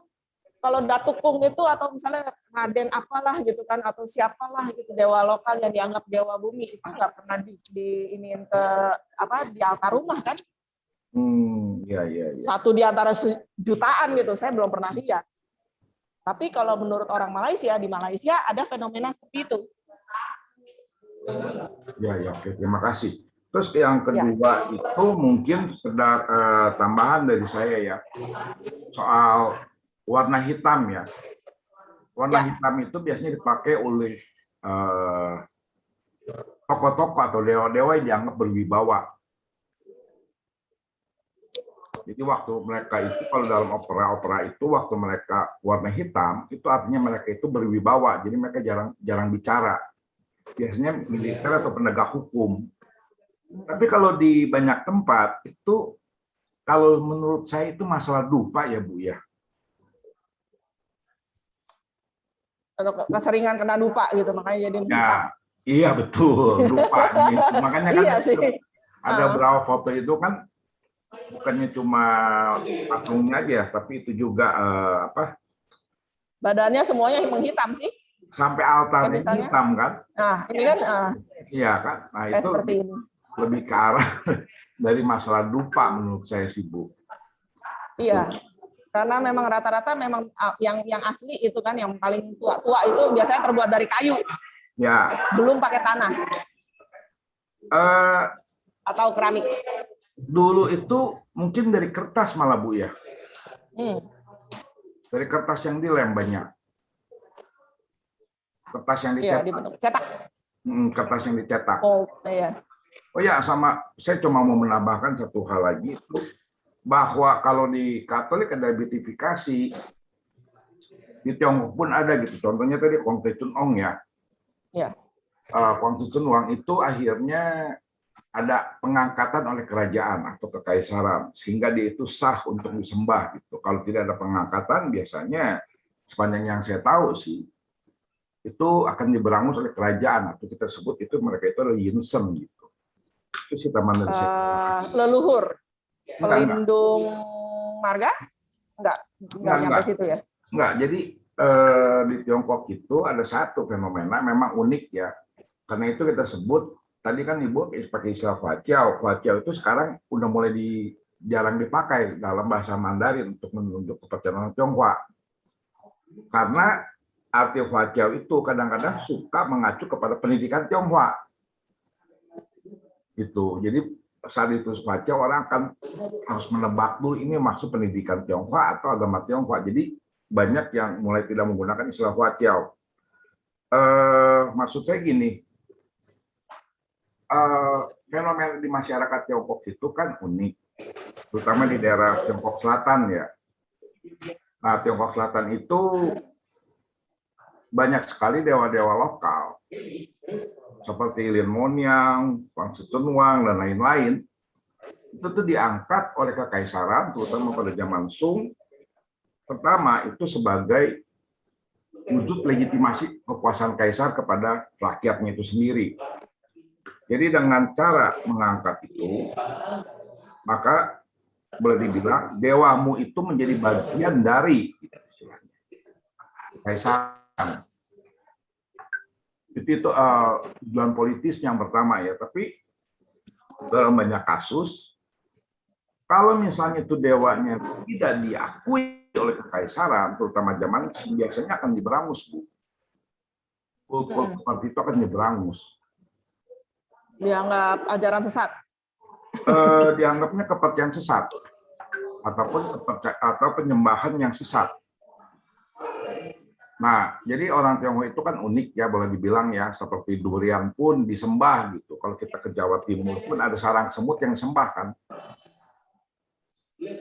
Tuh, jadi bagi pejabat-pejabat kekaisaran, penyembahan-penyembahan seperti itu dianggapnya penyembahan sesat. Jadi mereka ingin yang disembah itu harus punya nilai-nilai positif ataupun nilai-nilai bakti. Nilai-nilai positif itulah yang boleh disembah gitu. Jadi bukan hanya sekedar durian saja boleh disembah gitu. Itu sih tambahan dari saya. Terima kasih. Ya, terima kasih. Gimana? Oke. Kita beralih ke penanya berikutnya, angkat tangan, yaitu Pak Ivan. Silahkan Pak, saya X to unmute. Gimana Pak? Saya sudah buka X to unmute. Oke, silakan. Halo, suara saya jelas, Mbak? Jelas. Oke, saya Ivan dari Bandung. Ya. Menarik ya budaya Tionghoa, religinya, termasuk saya paling suka kulinernya itu, paling suka itu kuliner Tionghoa itu, enak-enak itu. Ada satu hal yang menjadi pertanyaan buat saya. Ketika ada dewa lokal yang diambil dari produk lokal jenius suku tertentu, gitu. Misalkan tadi saya baca di dalam itu ada Ayang Surya Kencana, terus ada lagi Mbah siapa Wali Songo, gitu kan? Ya. Kan identik banget gitu kan dengan tokoh-tokoh penyebar keyakinan yang ada di antara khususnya di Jawa dan Sunda. Yang jadi pertanyaan saya adalah apa sih mana filosofisnya ketika mengambil tokoh-tokoh lokal tersebut, tokoh lokal yang menusantara maksudnya. Apa sih mana filosofinya untuk masyarakat Tionghoa ketika mengambil tokoh-tokoh lokal dan dijadikan sebagai dewa-dewa bumi, benar ya? Ya. Oke, itu yang pertama. Yang kedua adalah dalam konsep transendennya itu gimana, Bu? Misalkan tadi saya menyimak bahwa itu kebanyakan dari Taoisme ya, tentang kepercayaan Taoisme itu. Apakah itu mengganggu atau setidaknya itu bercampur dengan pure keyakinan dari itu sendiri? Mungkin itu saja dari saya. Terima kasih Mbak Grecia. Terima kasih. Jadi ini bersamaan juga dengan Pak Randi punya pertanyaan ya, kebetulan pas di bawahnya. Bagaimana pengaruh penggunaan dewa lokal terhadap filosofi hidup ya. Nah, kalau dibilang filosofi, ya ini agak susah nih saya jawabnya. Kalau dibilang filosofi, berarti kan filosofi itu datang kepada seseorang, itu kan dari kecil. Dari pengalaman, dari konsep yang diturunkan warisan dari ayah dan ibu, orang tua, keluarga, secara lingkupnya yang besar, sampai ke masyarakat. Nah, jadi berarti kan secara naturalnya filosofi jalan duluan, baru dewanya kan, baru apakah dia bisa memutuskan bahwa ada dewa lokal, kita jadikan ini dewa apa enggak, gitu, masuk dalam konteks atau tidak. Nah, maka karena saya nggak belajar filosofi, saya cuma bisa lagi-lagi bilangnya ini, bahwa secara filosofinya, pada dasarnya orang Tionghoa itu memang sejak kecil, bagi mereka yang sembahyang suka bolak-balik ke lenteng gitu kan, dia sudah melihat bahwa oh oke, yang itu ada Araden apa-apa, ada Kuan Im, ada ini, ada itu, atau ada dewa petir, ada dewa yang sifatnya natural, alam, kemudian ada yang dewa yang sifatnya dewa kebijaksanaan, dewa perang, dewa Dewi Kuan Im, terus kemudian Dewi Laut, Nacopo. Jadi kan berarti kan setiap aspek dalam kehidupan saya sebagai Tionghoa itu sudah ada yang ngatur, sudah ada yang melindungi, sudah ada penguasanya. Sehingga tinggal saya butuhnya yang mana. Kan seperti itu. Jadi begitu kemudian saya sebagai orang Indonesia, kemudian saya melihat bahwa ada tempat keramat A, B, C, D, E, dan itu dulunya, ya tentu saya bukan hari ini kan, berarti di zamannya leluhur-leluhur kita, mereka melihat bahwa orang Indonesia itu, punya kayak kelenteng juga ya kayak kita gitu kan, ada apa sih di dalamnya, gitu kan, oh ceritanya apa sih, bagaimana cara itunya, kesaktiannya apa, manfaatnya apa, kalau kamu sembahyang sama dia. Nah, pertukaran budaya itu yang mungkin awalnya cuma pertukaran budaya gitu kan, cuman saling tahu, akhirnya kemudian karena kita tinggal di Indonesia, maka leluhur kita mungkin mempercayai hal yang sama dan sudah dari DNA-nya sana, dan itu ya dilakukan oleh orang-orang Tiongkok Selatan juga gitu kan, sudah terbiasa dengan hal-hal seperti itu, mereka dengan mudah banget itu mengadopsi, jadi nggak perlu pikir terlalu jauh-jauh gitu, karena sudah dari sononya. Shamanisme bahwa kemudian mereka konsultasi secara setiap hari-hari kepada dukun, kepada syaman, kepada orang-orang yang bisa trans, ya kan, untuk masalah sehari-hari. Nah, itu kan berarti memang filosof, saya nggak tahu ya nama filosofinya apa, tapi itulah yang terjadi, itulah yang dipercayai, itulah yang dipraktekkan oleh orang-orang Tionghoa sehari-hari. Sehingga pada waktu mereka berhadapan dengan keramat-keramat lokal, dengan gampangnya kalau ada yang mengusulkan atau ada yang sudah merasakan manfaatnya, berdoa dengan Raden sekian-sekian gitu kan, Raden Surya Kencana, berdoa kepada Bogor gitu kan, di petilasannya atau di tempat keramatnya, bukan di dalam kelenteng, dan sukses. Ada 100 orang aja satu komunitas seperti itu merasakan manfaat yang sama. Kenapa tidak mereka mengadopsinya, memasukkannya ke dalam khasanah budaya mereka di dalam konteks. Saya cuma bisa bilang itu sih untuk dewa lokal. Terus yang kemudian transcendence-nya itu saya agak kurang mengerti, itu maksudnya apa ya, Pak Ivan? Kan itu kan adanya di kelenteng, Bu ya? Iya. Itu kan berarti apakah ritualnya? Itu kan termasuk kelenteng itu kan termasuk tempat suci untuk kalangan-kalangan teman-teman dari Konghucu kan?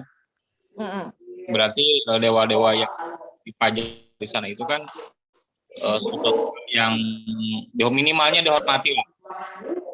Minimalnya dihormati, termasuk itu meeting-nya atau meeting lokalnya. Nah, transcendent itu kan hubungan tentang manusia dan Tuhan gitu kan. Nah, apakah dewa-dewa lokal tersebut apa koridor transcendent juga apa enggak, itu maksudnya? Nah itu mungkin saya harus meminta Pak Ardian sebagai filsuf, nah yang bagian filsafat nih, untuk membantu saya menjawab. Gimana Pak Ardian? Ya, terima kasih Bu Grey. Ya, selamat malam Pak Ivan. Selamat malam Pak. Mungkin kita harus lihat dulu dari konsep kepercayaan yang berkembang dulu ya. Ada dua kelompok kepercayaan di dunia ini. Yang pertama inklusif dan eksklusif. Nah, kalau bicara transenden, imanen, kita bicara adalah yang menubuhkan. Betul nggak? Sesuatu yang bersifat adik kodrat itu yang menubuh. Betul nggak? Yang menubuh ya, kita harus buang dulu konsep pemikiran yang lain dulu. Kita harus melihat konsep pemikiran kepercayaan Tionghoanya dahulu, bahwa mereka itu mulai dari satu prinsip. Kalau kita sebut dari panentheisme. Jadi basicnya mereka itu panenteisme. Nah, panenteisme itu kan mirip sekali dengan pemikirannya Hindu. Pemikirannya Hindu itu juga sama seperti pemikiran orang Tionghoa. Nah, tadi Bu Gray memberikan contoh di Loyang Tua Pekong di Singapura, itu ada Ganesha dengan Hokke Kenshin, itu bisa berdampingan. Itu pertama dulu yang harus kita lihat ya. Kemudian yang kedua, kita lihat kelenteng itu bukannya agama Konghucu, maaf saja ya. Kelenteng itu adalah pengetahuan pemikiran masyarakat Tiongkok terhadap agama besar dan kepercayaan lokal. Karena itu, saat mereka berbicara masalah yang transenden, kita harus lihat dahulu. Semua kelenteng itu pastinya mengandung spiritualitas pragmatis. Yang dimaksud spiritualitas pragmatis itu adalah kelenteng itu tempat masyarakat berlindung, baik dari gangguan yang gaib, ataupun kalau kita sebut dari suatu hal yang negatif. Kedua, adalah tempat mereka memohonkan kebutuhan-kebutuhan material manusia.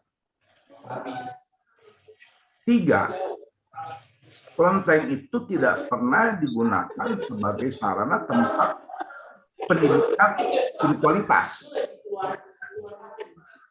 Jadi ini emang agak luas ya, dan kayaknya bahas seperti ini akan perlu satu sesi tersendiri ya. Karena kita harus sudah membahas sistem belief, gitu. Bagaimana transcendental imanennya itu ada. Sebagai contoh, kalau kita melihat bahwa mereka itu panenteisme, maka semua entitas yang ada di kelenteng itu adalah wujud dari yang kita sebut Tuhan itu sendiri, atau kalau saya suka istilahkan adalah sesuatu konsep melampaui rasio, yang melampaui rasionalitas manusia. Dan orang-orang yang dipuja di kelenteng itu pastinya dianggap orang-orang yang sudah melampaui rasionalitas. Contohnya begini, kita harus lihat dulu bahwa untuk mencapai, kalau kita sebut apapun istilahnya, kalau kita sebut mungkin tetau, menjadi Buddha, atau manunggaling kawula Gusti, itu mereka itu bicara adalah dengan aksi, tindakan. Jadi bisa saja seseorang yang bernama Raden Eyang Surya Kencana itu bisa menjadi satu entitas yang sudah melampaui dirinya. Kenapa dia bisa melampaui dirinya? Karena dia memberikan kontribusi positif bagi masyarakat. Nah, dengan berprinsip bahwa segala sesuatu itu adalah berasal dari Tao, ataupun kita sebut berasal dari Tien, atau berasal dari apapun namanya, maka siapapun bisa menyatukan diri dengan yang ilahi. Nah, dengan menyatukan yang ilahi itu tidak harus selalu dengan misalnya bertapa, ngelmu, tapi disebutnya adalah menjalankan taunya masing-masing atau bertindak sebagai manusia seutuhnya. Nah, saat mereka semuanya dianggap sudah menjadi manusia yang seutuhnya, maka mereka diletakkan di kelenteng. Itu yang pertama. Kedua, pemujaan yang dilakukan itu adalah untuk bisa merasakan getaran-getaran aura yang dipancarkan oleh mereka semua itu. Jadi saat orang ke kelenteng sembahyang, itu kita tuh jadi si patung ini, si rupang ini, ataupun si altar ini adalah menyampaikan getaran-getaran cahaya ilahi. Karena itu di kelenteng itu banyak tulisan Seng Kuang Fu Cao, atau cahaya ilahi menyinari. Nah, itulah caranya orang-orang ke kelenteng untuk memahami bagaimana caranya itu melampaui dirinya. Bagaimana Pak? Juga agak terlalu panjang nih. Itu perlu satu sesi khusus kayaknya. Ya, betul Pak. Memang betul sesi khusus Pak ya, membahas tentang lintas teologinya itu ya. Ya, itu masing-masing saya bicara dogma masing-masing itu nggak bisa dipertemukan lah. Iya, ya sepakat Pak. Sepakat. Dogma masing-masing semua itu nggak bisa dipertemukan, hanya bisa belajar melihat dan menerima. Iya. Ya, terima kasih ya. Ya Bu Grace. Terima kasih, Pak. Terima kasih Mbak Grace, Mbak Balia, terima kasih banget. Ya, sama-sama. Ya. Silakan Bu Jadi, Grace sama ya. Balia. Terima kasih atas bantuannya, terima kasih penjelasannya. Ya, kalau bagian itu di luar wilayahnya saya. Nomor 1, nomor 2, saya cuma bisa bilang bahwa kelenteng itu pada dasarnya bukan dalam satu terah agama tertentu, itu juga mengacu pada pertanyaan di bawah, gitu kan? Apakah Tridharma atau dari institusi Tridharma atau dari mana? Enggak, tapi lebih tepatnya lebih mirip kalau kayak kita kalau lagi belajar sejarah seni itu saya selalu belajar tentang Pantheon, gedung Pantheon yang ada di saya lupa di mana ya, di Paris, di Roma, gedung Pantheon itu dia memasukkan semua dewa-dewa yang Romawi, yang didatengin dari mana, dari Jerman, dari mana, itu semua dianggap jadi satu semua. Dan pada zaman Romawi itu cuman satu-satunya bangunan itu yang bisa memasukkan semua dewa. Karena penolakannya juga banyak pada waktu itu, karena biasanya mereka satu dewa, satu tempat ibadah. Nggak bisa lebih dari satu. Atau 2 dewa di dalam satu tempat itu nggak bisa biasanya. Jadi sebuah tempat yang isinya semua dewa dikumpulin jadi satu dengan berbagai macam ritualnya yang berbeda-beda, cara berdoanya, fungsinya, manfaatnya beda. Itu kalau dalam Hasanah Western ya Pantheon. Nah, silakan Bu Lia, pertanyaan berikutnya. Berarti pertanyaan Pak Syamsul Idul Adha sudah terjawab ya, mudah-mudahan puas. Jadi tadi beliau bertanya, apakah penerimaan atas entitas kultus lokal di Nusantara berlangsung melalui otoritas keagamaan Tridharma atau sebatas proses inkulturasi kebudayaan? Mudah-mudahan itu sudah jadi terjawab. nggak ada pendaftarannya. Setahu saya nggak ada pendaftarannya. Oke, jadi berikutnya ini ada pertanyaan lagi dari Bapak Ung Ande. Orangnya sedang angkat tangan dan kelihatannya ada di tempat. Silakan Pak.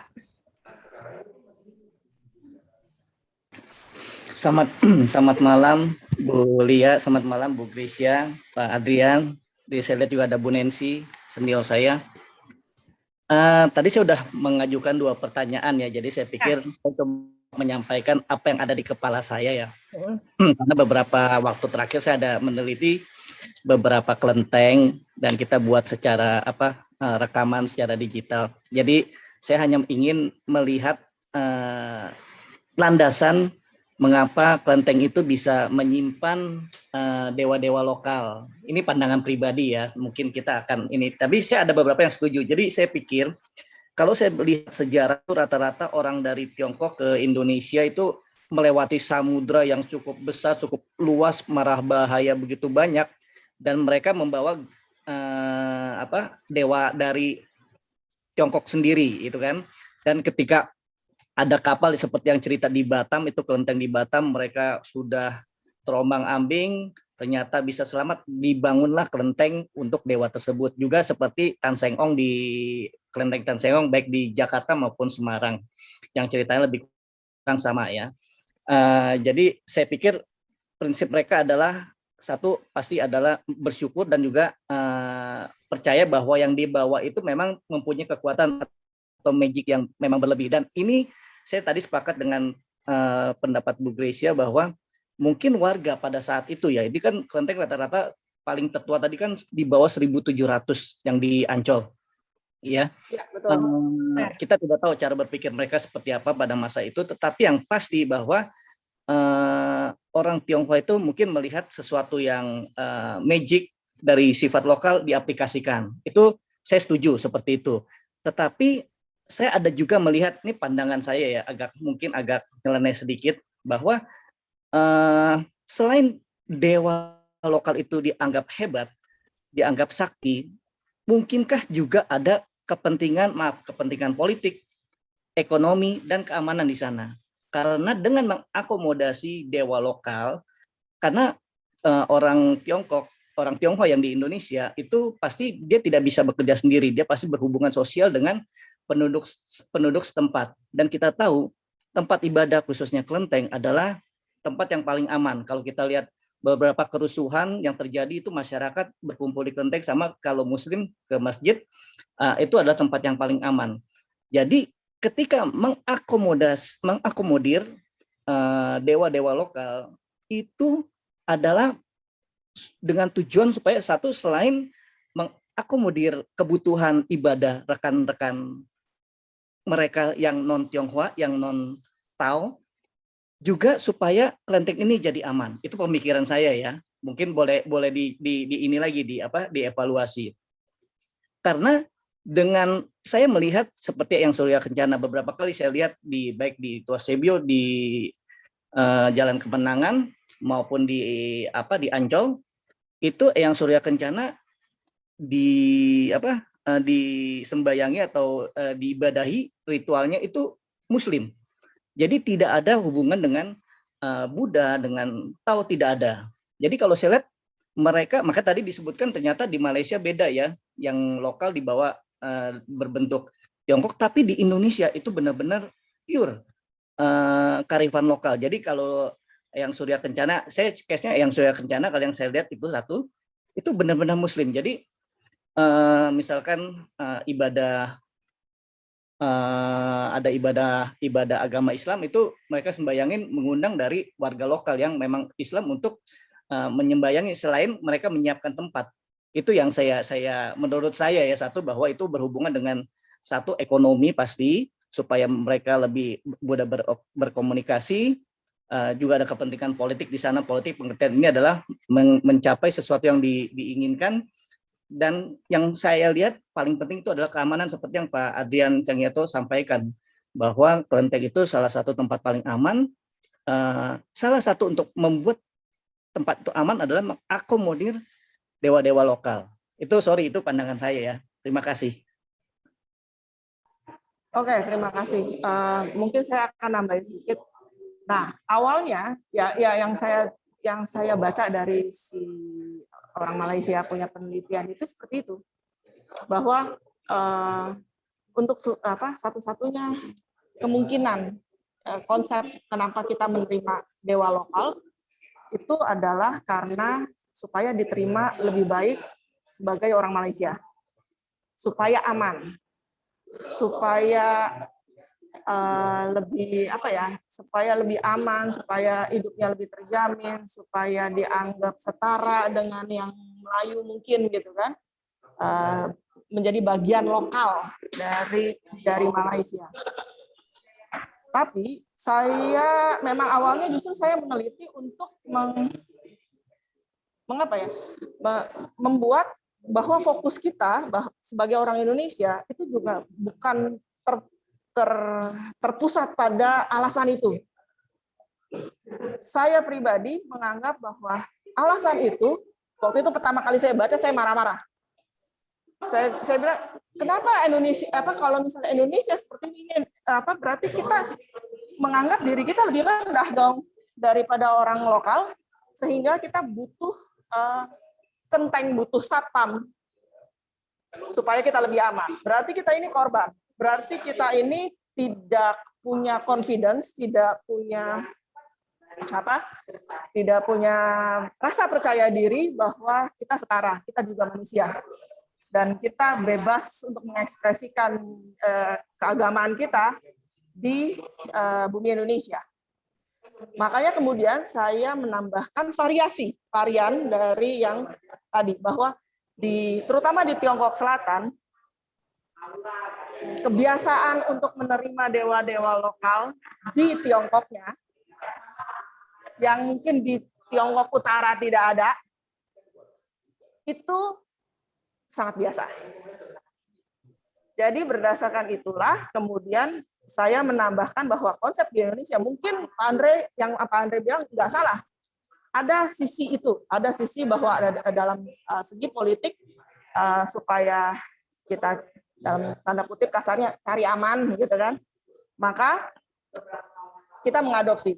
Tapi kalau misalnya pada waktu dibuat kelenteng itu, tentu saja mereka tidak bisa memprediksi bahwa terjadi bencana, terjadi huru-hara, terjadi kerusuhan, terjadi apapun. Tapi tetap mereka mengadopsi dulu si dewa-dewi lokal. Kita nggak tahu pada waktu tahun 1600 apakah sudah ada bahaya, ancaman dari penduduk lokal, atau justru ancaman itu selalu datangnya dari Belanda. Jadi kalau dibilang bahwa dari awal mereka set up kelenteng, kemudian selama berjalannya waktu pasti nggak pas set up pertama kelentengnya, kemudian ada dewa lokal, saya yakin nggak. Kecuali mungkin kelenteng Ancol, karena pasti ada makamnya dulu, baru ada kelentengnya. Mereka tidak akan berpikir bahwa membuat kelenteng setelah ada makamnya atau membuat kelenteng habis itu diinjeksi altar di dewa lokal mungkin 20-30 tahun berikutnya itu dengan alasan politis, dengan alasan saya tidak aman. Pasti ada alasan yang lebih praktis, yang lebih sehari-hari lah ya. Kalau misalnya keadaannya memang dalam keadaan santai, dalam keadaan aman, kemudian dimasukkan elemen dewa dari kelenteng. Nah, kalau yang terjadi seperti itu, maka politik atau keamanan itu bukan satu-satunya jawaban. Maka saya di sini menambahkan jawaban lain, bahwa memang sudah dari sononya orang Tionghoa itu memang suka menambah-nambah, sangat dinamis dalam kepercayaannya. Selama masih bisa dibuktikan bahwa dewa ini dalam tanda kutip cun, maka mereka akan ini. Kemudian ini juga mengacu juga ya kepada pertanyaan yang berikutnya yang saya lihat di atas itu. Gimana sih caranya menentukan dewa lokal yang mana yang bakal kita masukkan ke dalam kelenteng? Itu ada beberapa pertanyaan. Saya agak setuju juga dengan Pak Majaputra punya jawaban, saling diskusi kita, bahwa nggak sembarangan lah gitu kan masukin dewa dalam kelenteng, pastinya juga harus berdasarkan kesepakatan yang paling besar dari seluruh masyarakat sekitarnya, pemujanya, umatnya. Kemudian mungkin ada yang terinspirasi, datangnya bisa dari inspirasi, bisa dari mimpi, bisa dari kejadian khusus. Terus kemudian habis itu setelah sepakat ngobrol-ngobrol, baru kemudian ditanyakan kepada dewa utamanya di dalam kelenteng. Yes, berarti masuk. No, berarti tidak boleh. Berarti kan prosesnya itu tahapannya juga cukup panjang. Siapa yang boleh, siapa yang nggak boleh. Itu juga kan nggak mungkin juga karena kemudian kita mau ditembak di kepala, kemudian kita buru-buru cari dewa yang membuat kita tidak ditembak. Itu sih dari saya. Terima kasih Pak Andre. Itu adalah bagian yang memang tidak saya diskusikan sih malam ini karena memang saya tahu pada dasarnya semua orang akan berpikir hal itu duluan. Terima kasih. Ya, ada kok Ardian angkat tangan, silakan. Nah, mungkin kita orang itu terlalu berpikiran kepada hal-hal yang terlalu seolah adanya perbedaan kultur atau apapun, adopsi segala macam sampai bicara masalah keamanan, tapi lupa kita harus lihat dulu kultur orang Tionghoa itu atau budaya orang Tionghoa itu apa sih core-nya ataupun intinya. Dari lihat intinya itulah kita akan bisa melihat bagaimana mereka itu bisa mengadopsi kepercayaan-kepercayaan yang ada. Jadi kalau menurut saya istilahnya karena ketakutan segala macam atau faktor-faktor politis, ya memang ada. Tapi itu bukan yang utama. Kita lihat aja paling sederhana ya. Orang Spanyol, orang Portugis, orang Belanda, orang Inggris, waktu mereka datang ke satu daerah, bahkan mengkoloni itu daerah, apakah mereka mengadopsi kepercayaan setempat? Ini pertanyaan. Apakah tempat ibadahnya mereka sebagai sarana untuk berkumpulnya mereka sama seperti kelenteng? Sebenarnya kan tempatnya berkumpul masyarakat Tionghoa, walaupun pertama bersifat marga, bersifat suku, atau bersifat subdialek dan lain-lain. Tapi mereka kan tidak bisa mengadopsi atau menerima kepercayaan masyarakat. Kita nggak pernah lihat di tempat ibadahnya orang Belanda itu ada yang Surya Kencana, kan? Tapi kenapa di kelenteng itu bisa ada yang Surya Kencana? Berarti ada satu yang kita lupa, core budaya Tionghoa itu apa? Core religinya orang Tionghoa itu apa? Itu yang harus kita jadi pertimbangan utama dulu. Gitu. Kalau menurut saya di situ, satu. Kedua, kita lihat, sejak zaman dahulu, di Tiongkok itu menjunjung pernyataan dari Konfusius itu sendiri, seorang Junzi itu adalah menjunjung keharmonisan dalam perbedaan, alias Bhinneka Tunggal Ika. Dan itu sudah melekat dalam pemikirannya mereka selama ribuan tahun. Kemudian kedua, kalau bicara itu, maka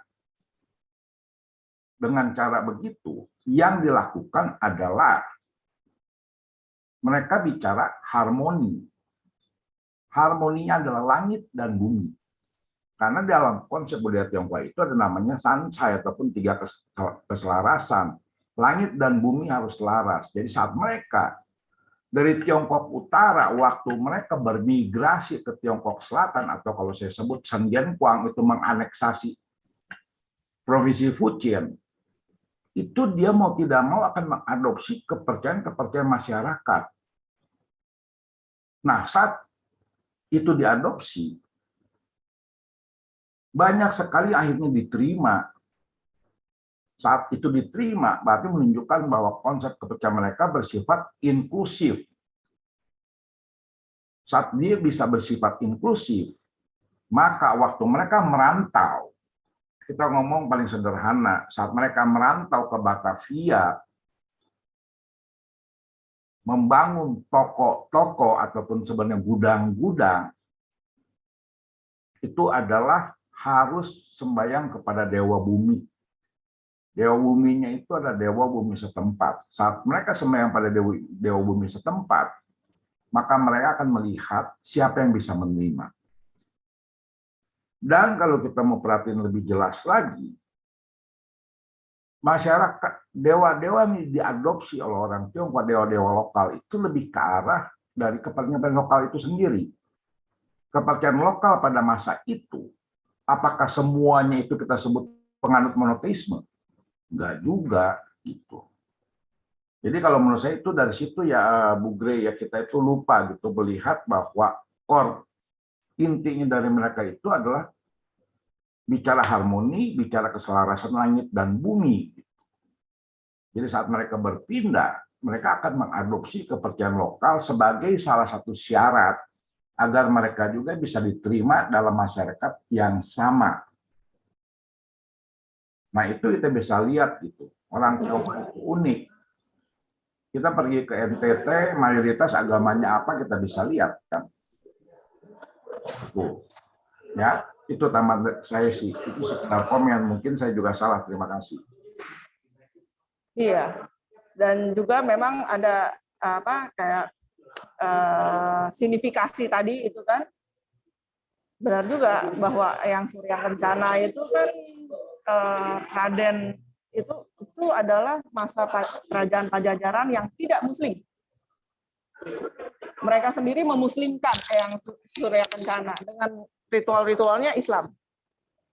pada waktu diadopsi ke kelenteng, kita tetap mengambil either memang aslinya nggak Hindu-Hindu amat kan ritualnya gitu kan, tapi masih pakai ya pokoknya kemenyan, entah itu apa cerutu, pokoknya elemen-elemen yang sangat Indonesia.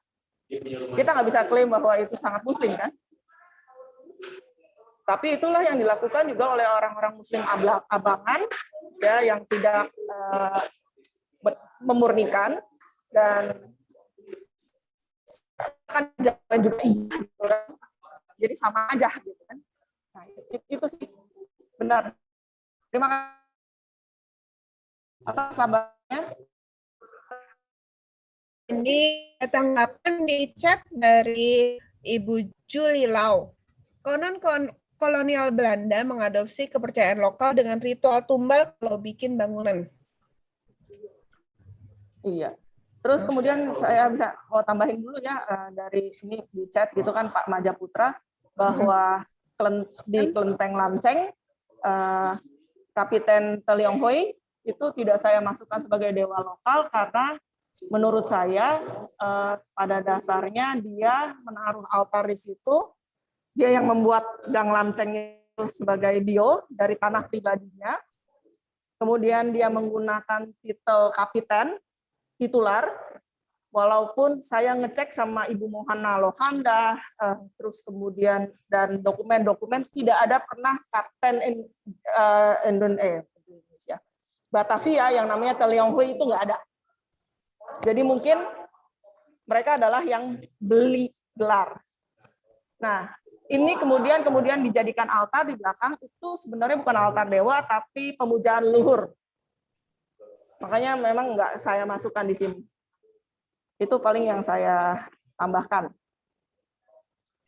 Terus kemudian ada lagi nggak ya? Kayaknya sudah tidak ada di chat, jadi ada yang izin live. Mungkin ini juga sudah jam 9 lewat, Bu Gracia. Iya. Saya bacain pengumuman dulu ya. Sebelumnya saya udah ada di chat bahwa jika ada yang menginginkan makalahnya langsung itu bisa menghubungi admin budaya Tionghoa dan pasti akan direspon ke saya lah. Nanti saya akan bagi itu sudah milik umum lah, sudah diinikan, jadi saya bisa bagikan secara gratis, atau ResearchGate dengan nama yang sama itu biasanya ketemulah bisa di-download sendiri makalahnya. Oke. Terima kasih atas informasinya. Terima kasih semuanya. Para peserta bisa menghubungi nomor WA-nya Budaya Tionghoa, bisa lihat di poster kami ataupun di page-nya Budaya Tionghoa di Facebook dan Instagram juga ada.